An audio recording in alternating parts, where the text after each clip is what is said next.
Halo semuanya, perkenalkan nama saya Adi Sinta Uli dari Program Studi Manajemen Universitas Telkom. Pada video ini saya akan menjelaskan tentang sistem perekonomian negara Cina. Sejarah perekonomian Cina dimulai di era 60 sampai 80-an, tepatnya pada tahun 1949. Saat itu Cina berada di bawah kekuasaan Mao Zedong yang erat sekali dengan ideologi komunismenya, di mana sistem ekonomi Cina seluruhnya dikendalikan oleh pemerintahan pusat. Di awal terbentuknya pemerintahan Cina saat kepemimpinan Mao Zedong, Cina justru lebih banyak menutup diri dari dunia luar, sehingga tak heran Cina saat itu jauh tertinggal dari negara lainnya. Sadar Cina tertinggal, Mao Zedong membuat kebijakan yang dinamai Great Leap Forward atau lompatan besar ke depan. Tujuannya untuk memperbaiki sistem pertanian dan industri di Cina. Namun, kebijakan tersebut justru berubah menjadi bencana karena kegagalan panen dan buruknya metode pertanian yang dibuat oleh Mao, menyebabkan terjadinya kelangkaan pangan dan kelaparan. Bahkan 10-40 juta orang dilaporkan tewas di periode 1958 sampai 1962. Tapi semua itu berubah saat pemerintahan Cina dipimpin oleh Deng Xiaoping di tahun 1970-an. Cina di bawah kepemimpinan Xiaoping menganut kebijakan yang diberi nama Keike Kaifang, yakni informasi dan keterbukaan Cina. Hasilnya, Cina yang selama ini tertutup dari dunia luar mulai membuka diri. Investasi asing diizinkan masuk, aturan bisnis dan perdagangan diperlonggar, kemudian warga Cina juga diberikan izin untuk menjual beli produk dengan negara-negara lain. Sejalan dengan itu, Cina juga mulai membuka diri terhadap perdagangan internasional dan mengundang investor asing untuk berinvestasi di berbagai wilayah di Cina, yang disebut sebagai Special Economic Zone atau SEZ. Hal ini berdampak pada terciptanya jaringan distribusi yang tertata rapi, yang akhirnya membuat proses produksi di Cina menjadi sangat efisien dan juga menghemat biaya produksi. Selanjutnya, pada masa kepemimpinan Xi Jinping, obsesi membawa Cina menjadi negara adidaya yang bertujuan untuk mengembalikan kejayaan Cina pada tahun 2050 ini direalisasikan.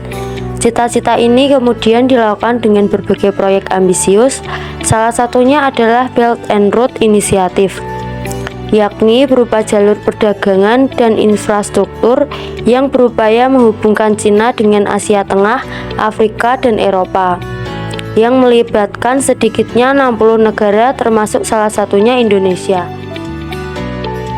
Seperti yang diketahui, Cina merupakan negara yang memiliki paham sosialis atau komunis, sehingga sistem ekonomi pasar sosialis menjadi sistem ekonomi yang dianut Cina. Sistem ini berdasarkan pada dominasi sektor milik negara dan reformasi pasar terbuka. Sistem ini dikenalkan di bawah pemerintahan Deng Xiaoping. Alhasil, sistem perekonomian Cina pun diatur oleh negara, dan warga negara yang menentang akan dihukum. Hal inilah yang menjadi ciri khas utama dari negara dengan sistem ekonomi sosialis, di mana pemerintahan menjadi pemegang kendali perekonomian. Di era yang sekarang, Cina perlahan merubah sistem perekonomiannya ke arah yang lebih bebas. Konon tak ada lagi yang namanya pengekangan terhadap pers, dan negara memberikan kebebasan kepada warga negara untuk bersaing dari segi ekonomi. Ini menunjukkan sistem ekonomi Cina mulai mengarah dari sosialis menuju kapitalis. Namun sepertinya lebih kepada sistem ekonomi campuran yang isinya adalah campuran antara sosialis dengan kapitalis. Penyempurnaan sistem ekonomi ini membawa perubahan yang cukup signifikan di Cina. Tercatat antara 1989 hingga 2001, jumlah perusahaan negara berkurang dari 103.000 perusahaan menjadi 46.800 perusahaan. Sebaliknya, jumlah perusahaan swasta justru meningkat dari 90.000 perusahaan menjadi lebih dari 2 juta perusahaan. Tiongkok belum terkalahkan sebagai negara eksportir terbesar di dunia pada 2020. Mengutip Statista.com, nilai ekspor negeri tirai bambu pada 2020 mencapai 2.591,12 miliar US dollar atau hampir 2 kali lipat nilai ekspor Amerika Serikat. Komoditas ekspor unggulan Tiongkok adalah mesin dan peralatan angkut dengan nilai ekspor mencapai 1,2 triliun US dollar. Selain mesin peralatan angkut, Tiongkok juga banyak mengekspor besi dan baja, tekstil, dan peralatan pengobatan. Negara-negara utama yang menjadi tujuan ekspor Tiongkok tahun 2020 adalah Amerika Serikat, Hong Kong, Jepang, Vietnam, dan Korea Selatan.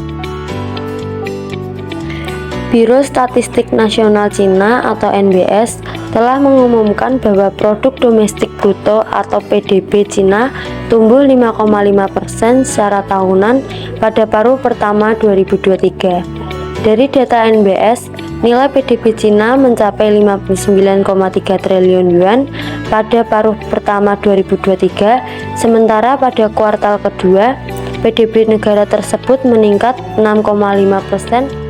Pendapatan per kapita yang siap dibelanjakan di Cina mencapai 19.672 yuan pada paruh pertama, naik 6,5% secara nominal. Setelah dikurangi faktor harga, pendapatan per kapita yang siap dibelanjakan naik 5,8% dari tahun sebelumnya. Diketahui perekonomian Cina tumbuh sebesar 6,3% secara tahunan pada kuartal kedua tahun 2023, menunjukkan pertumbuhan yang lebih cepat dibandingkan dengan 4,5% yang tercatat pada kuartal pertama. Namun masih jauh dari perkiraan pasar sebesar 7,3%. Jika perkiraan IMF untuk tahun ini berhasil, maka hal tersebut akan sejalan dengan target Beijing, yaitu sekitar 5%, namun lebih rendah dari proyeksi dalam laporannya pada Juli 2023. Perekonomian Cina hanya bertumbuh sebesar 3% pada tahun lalu, jauh di bawah target resmi sebesar 5,5% karena terhambat oleh kebijakan ketat terkait penanganan COVID-19. Cina akan secara aktif memperluas permintaan domestik, meningkatkan pendapat penduduk untuk memungkinkan konsumsi mendorong pertumbuhan ekonomi, sementara mempercepat penerbitan obligasi khusus lokal untuk memacu investasi. Pemerintah akan meningkatkan permintaan mobil, elektronik, dan produk rumah tangga serta mempromosikan pariwisata. Cina akan menyesuaikan dan mengoptimalkan kebijakan properti secara tepat waktu sebagai tanggapan atas perubahan signifikan dalam hubungan penawaran dan permintaan di pasar properti.